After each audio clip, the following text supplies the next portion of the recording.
Turma, tudo bem? Então, eu vou participar do fórum sobre a construção do conhecimento, falando sobre a ideia de multiplicação.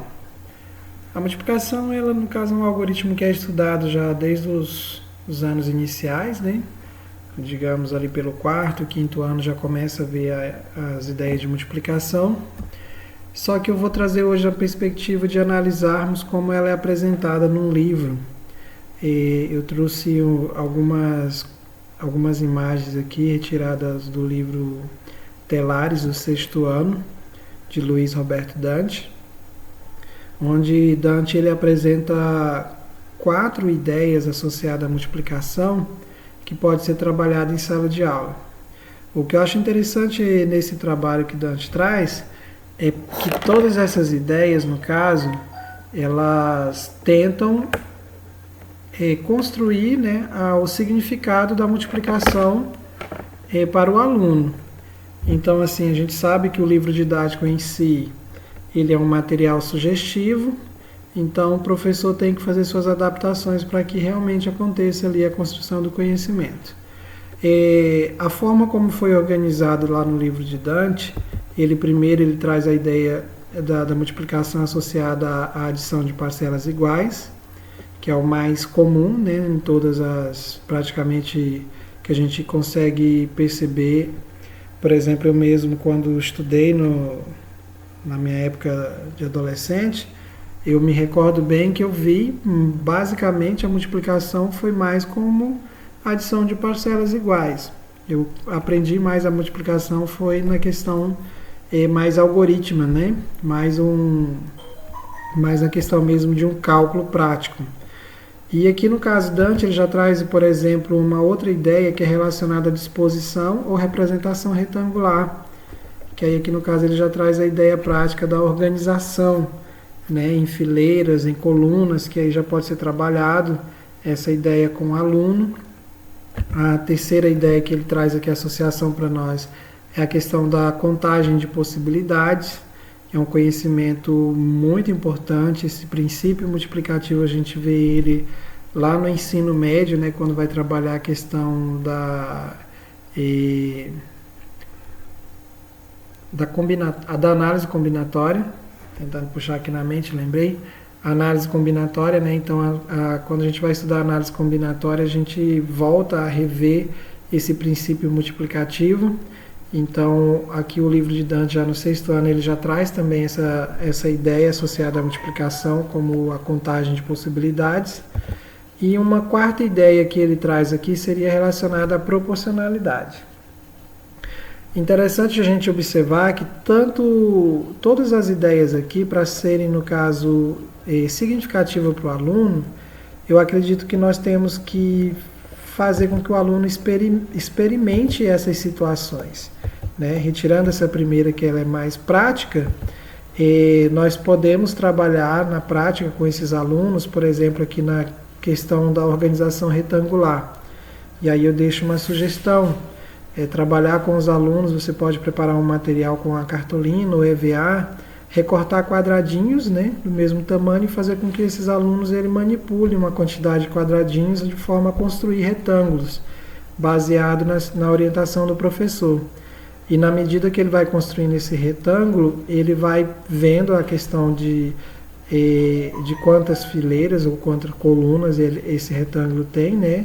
E aí você já pode trabalhar a ideia também, no caso da medida de comprimento e largura, e também já inserir também a ideia de área, que seria uma coisa importante. Então aqui a gente consegue conciliar já a geometria também, né, dentro desse trabalho aqui.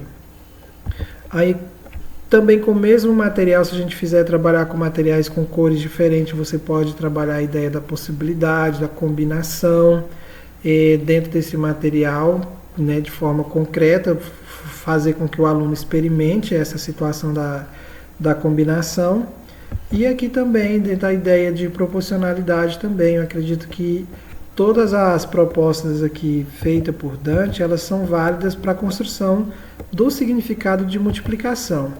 A única avaliação que eu faço desse material, que eu acho que a ideia primária não deveria ser logo a de algorítmica, né, de ver a multiplicação como resultado de parcelas iguais, uma soma de parcelas iguais.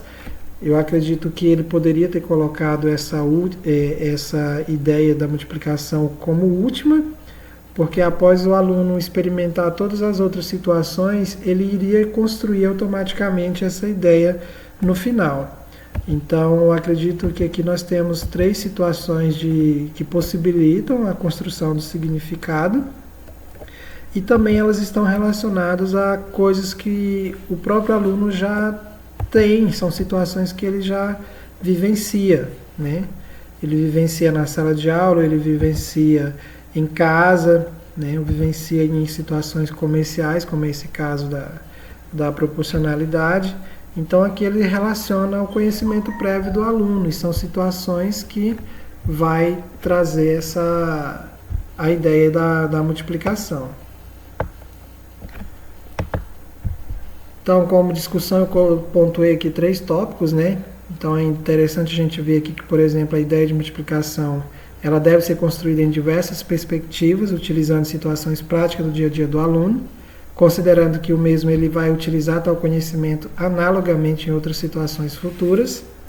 E aí, quando eu digo analogamente, por exemplo, quando nós trabalhamos com nossos alunos só aquela primeira situação de ver a multiplicação como a adição de parcelas iguais, o aluno provavelmente em uma situação, problema, que no caso envolva outros significados, como foi o caso da contagem de possibilidades, da proporção e da organização retangular, ele provavelmente não vai conseguir ver a multiplicação ali.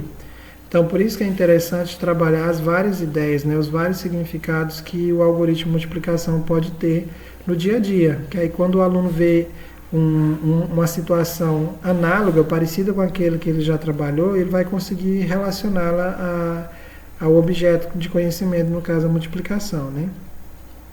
E aí, no caso, eu já falei que a questão do acrescentar a ideia de multiplicação como produto de uma área retangular, que aí no caso a gente já vai trazer um significado geométrico também, né, ao algoritmo, e aí a gente pode fazer esse material, um material mais de uso do aluno, usando esses quadradinhos de recorte de cartolina ou de EVA, para que eles possam manipular e experimentar situações.